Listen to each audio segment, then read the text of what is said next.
Salut à tous, c'est Jean-Marie. Aujourd'hui, je vous parle depuis Kiev et avec un Bitcoin qui a fait à peu près x2 depuis 6 mois, je voulais devancer les questions. Est-il trop tard d'investir dans les crypto-monnaies? Alors, avant de commencer, je vous le rappelle, n'investissez que ce que vous pouvez vous permettre de perdre. Et toujours notre slogan, venez pour la Lamborghini, restez pour la technologie. Parce que le Bitcoin, c'est bien plus qu'une monnaie, c'est un changement philosophique. C'est des impacts économiques et sociaux importants qu'il faut comprendre pour devenir un très bon investisseur. La première question que je pose généralement quand je vais dans les talks, dans les entreprises, c'est, je leur demande de lever la main comme ça et je dis, qui a du Bitcoin ou qui connaît le Bitcoin? Alors la plupart des gens lèvent le bras comme ça. Et ensuite, je leur dis, gardez la main levée si vous savez qu'il y a 21 millions, enfin, qu'il y aura 21 millions de Bitcoin au max d'ici 2140. La plupart des mains se baissent. Et pourtant, ce sont des gens très éduqués, hein, des gens de Sanofi, Safran, Carrefour, BNP que j'ai en face de moi, et ils ne savent pas que le Bitcoin, en fait, va être très rare d'ici quelques années. Alors, d'autant plus rare que sa rareté va être multipliée par 2 en mai 2020. J'ai fait une vidéo que je vais vous mettre juste là ou là. Je vous conseille d'aller la voir. J'explique pourquoi il est important d'investir avant mai 2020. Donc, pour revenir au sujet principal, est-il trop tard d'investir dans le Bitcoin? La réponse courte, c'est non, il n'est pas trop tard. Il a fait x2 en 6 mois, il est aux alentours de 7 000 $ maintenant, mais il y a encore beaucoup de marge de manœuvre. Je pense qu'en dessous de 10 000, c'est donné, vers 20 000, c'est toujours acceptable, parce que quand on comprend qu'il n'y en aura que 21 millions au maximum, et que derrière il y a 7,5 milliards de personnes dans le monde, eh bien, il ne faut pas être Einstein pour comprendre que ça va être quelque chose de rare, quelque chose en demande, et on ne peut avoir qu'un prix qui va au plafond. Donc si un jour il passe les 100 000 $, s'il passe les 200 000 $, bah, je ne serais tout simplement pas choqué. Je ne vais pas vous le cacher, l'année 2018 pour moi n'a pas été simple, parce que bah, je parlais à des gens qui ont été vraiment durs avec moi parfois, hein, et notamment sur YouTube. Hein. Ces gens ne sont pas toujours tendres, même si pour 95% d'entre vous, vous êtes super sympas et je vous en remercie. Et je vous remercie de suivre nos aventures dans toute l'Europe. L'année 2018 n'a pas été simple. Avec un Bitcoin qui a fait à peu près moins 90%, bah, on nous a vite dit, en fait, vous avez vendu du rêve, etc. Premièrement, je n'ai jamais vendu le Bitcoin en soi. J'ai toujours vendu la technologie. La technologie blockchain va impacter des dizaines et des dizaines d'industries. J'ai d'ailleurs fait un document dessus, j'en parle dans notre livre. C'est plus de 20 industries, je vais vous mettre le lien pour le télécharger. 20 industries impactées, si vous êtes dans le business, ça va vous intéresser. L'agriculture, les lois, tout simplement, tout va être impacté par la blockchain. L'arrivée de la 5G va permettre à la blockchain d'exploser, mais c'est un autre débat. Ce que je voulais vous dire, c'est que l'année 2018, bon, c'était pas simple dans le discours. Mais depuis quelques mois, depuis 2019, les institutions rentrent sur le marché et ça devient de plus en plus facile de parler à des gens comme la BNP. Quand je parle à ma conseillère en banque, qui ne croit pas forcément en Bitcoin ou qui n'est pas éduqué tout simplement, quand je lui dis, est-ce que vous connaissez JP Morgan? Elle me dit, bah oui, je connais JP Morgan. Je lui dis, en février dernier, ils ont annoncé qu'ils créaient leur propre crypto-monnaie. Déjà, c'est quand même la plus grosse banque des États-Unis. Donc déjà, ça impose. Deuxièmement, on a Goldman Sachs. Donc les gens, je leur dis, surtout dans le milieu bancaire, est-ce que vous connaissez Goldman Sachs? Ils me disent, bah oui, je connais Goldman Sachs. Vous savez, ils sont majoritaires dans une petite start-up qui s'appelle Circle. Et cette start-up a acheté Poloniex, qui est un exchange crypto. Donc petit à petit, on voit que les banques et Wall Street se positionnent pour bien évidemment grappiller de l'argent sur toutes les transactions. Et au niveau des taxes, on a les guidelines de la SEC, donc la police financière américaine, qui commence petit à petit à proposer un cadre de régulation pour les cryptoactifs. On a régulation pour les cryptoactifs, on a régulation pour les taxes. Et en plus de ça, cerise sur le gâteau, quand on voit que le 11 avril, la France a voté le fait que les assurances-vie peuvent proposer des cryptoactifs et que les FCPI peuvent aussi intégrer des cryptoactifs dans leur portfolio, eh bien, on arrive à la conclusion toute simple en fait, que quand tu connais le milieu, quand tu comprends ce qui se passe, que ça va être un actif rare en demande, bah, son prix va monter. Donc non, il n'est pas trop tard selon moi pour investir dans le Bitcoin. Je vais rajouter quelques statistiques. Il y a 1% des utilisateurs d'Internet dans le monde qui utilisent le Bitcoin. Donc déjà, les utilisateurs d'Internet, ce n'est pas le monde entier, hein. Et il n'y a que 1% de ces utilisateurs-là qui utilisent le Bitcoin. Donc c'est vraiment une petite fraction de personnes qui utilisent le Bitcoin et qui en possèdent à l'heure actuelle.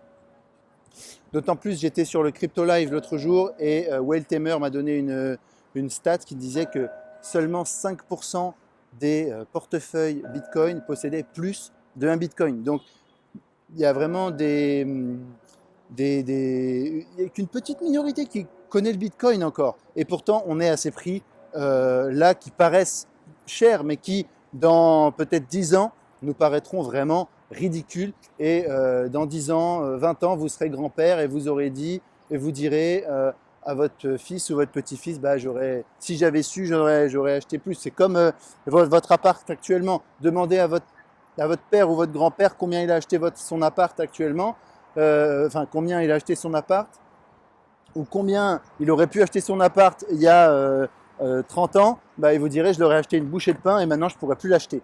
Ou alors s'il l'a acheté, il ne pourrait plus le racheter maintenant. Donc ce sont des choses qui prennent du temps et il faut avoir une longueur d'avance et c'est ce qu'il faut avoir en tant qu'investisseur. Autre chose que je veux dire, c'est que la philosophie du Bitcoin, c'est donc proposer des transferts d'argent peu coûteux et rapides. En Europe, on s'en sort pas trop mal. Si vous voulez envoyer de l'argent en Allemagne, ça prend quand même quelques minutes si vous avez déjà enregistré le bénéficiaire dans un virement, quelques secondes si vous êtes dans la même banque. Donc, il y a quand même des choses qui ont été faites d'amélioration. Si vous voulez aller envoyer de l'argent aux États-Unis, c'est ce que j'ai dû faire. J'ai dû aller déjà me déplacer physiquement à la banque pour signer des papiers. Et c'est un petit peu coûteux en termes d'énergie et de temps et d'argent parce qu'il y a des frais. Maintenant, ce n'est pas le truc le plus important du Bitcoin.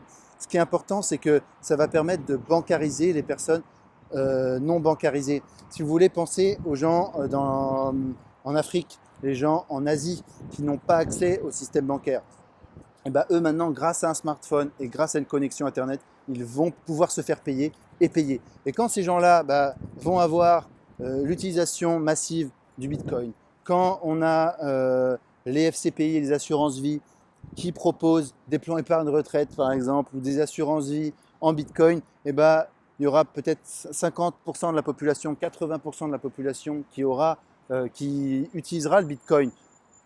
Peut-être même juste pour stocker de la valeur, mais peut-être pas tous les jours comme l'or, mais ce sera utilisé pour stocker de la valeur. Et là, voir des prix assez hauts ne me choquera pas du tout. On voit au Venezuela ce qui s'est passé. Il y a une hyperinflation de 300 000% par an. Le FMI projette 1 million d'inflation en un an, en 2019, au Venezuela.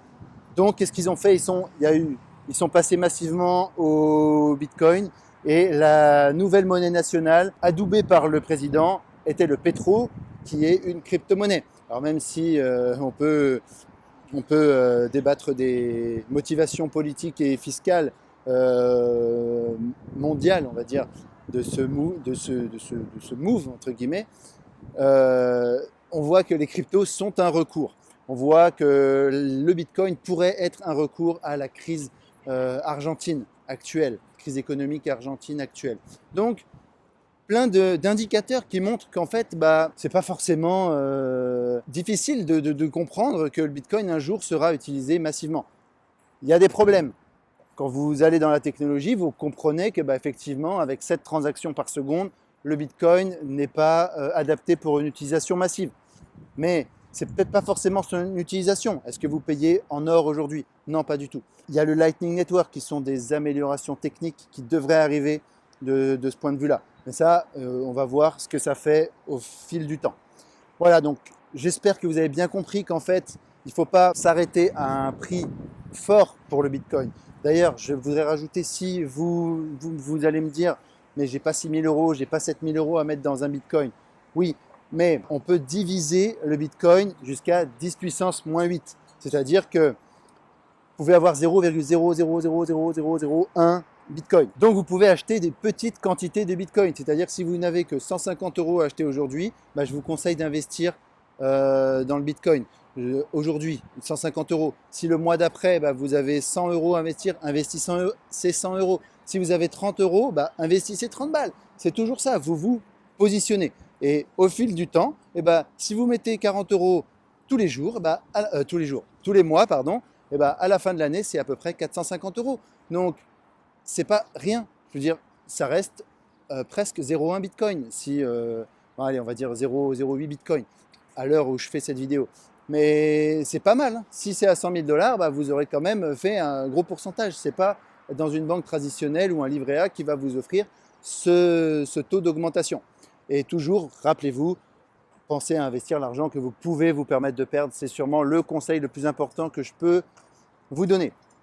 Maintenant, si vous voulez aller plus loin, vraiment comprendre ce qui se passe derrière le Bitcoin, la blockchain, les éléments, les enjeux économiques et sociaux, je vous conseille de lire notre livre que j'ai coécrit avec mon coéquipier, Vivre des crypto-monnaies. Vous comprendrez toutes les bases et pourquoi vous investissez dans les crypto-monnaies. Maintenant, si vous voulez aller encore une step plus loin, vous pouvez aller directement prendre le raccourci, voir notre formation, c'est 7 heures de vidéo, c'est 5 années de connaissances compactées en 50 vidéos et vous avez accès à moi et à mon associé pour toute question en ce qui concerne les investissements de crypto-monnaies. Donc j'espère que ça vous a plu, je vous laisse sur des images de la ville de Kiev et je vous dis à la prochaine vidéo. Ciao, ciao.